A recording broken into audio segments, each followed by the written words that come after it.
রাধে রাধে। হরে কৃষ্ণ। জয় শ্রী রাধে। দেখুন, আজ আমরা শ্রবণ করব শ্রীমদ্ ভাগবত গীতার প্রথম অধ্যায়ের 46 নম্বর শ্লোক।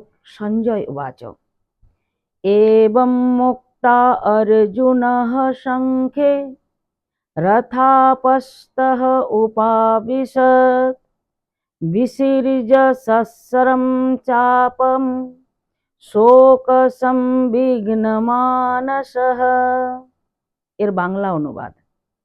সঞ্জয় বলিলেন, রণক্ষেত্রে এই কথা বলে অর্জুন তার ধনুর্বাণ ত্যাগ করে শোক ভাবাক্রান্তে চিত্তে রথাপরি উপবেশন করিলেন।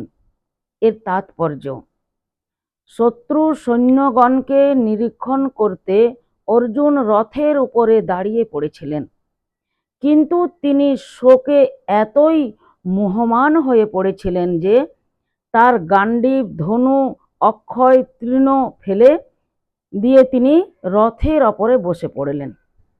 এই ধরনের কোমল হৃদয়বৃত্তি সম্পন্ন মানুষরাই কেবল ভগবত ভক্তি সাধন করার মাধ্যমে আগ্রহ জগতের যথার্থ মঙ্গল সাধন করতে পারেন। ইতি কুরুক্ষেত্রের রণাঙ্গনে সেনা পর্যবেক্ষণ বিষয়ক বিষাদ যোগ নামক শ্রীমদ্ ভাগবত গীতার প্রথম অধ্যায়ের ভক্তি বেদান্ত তাৎপর্য সমাপ্ত। ওং নমো ভগবতে বাসুদেবায়।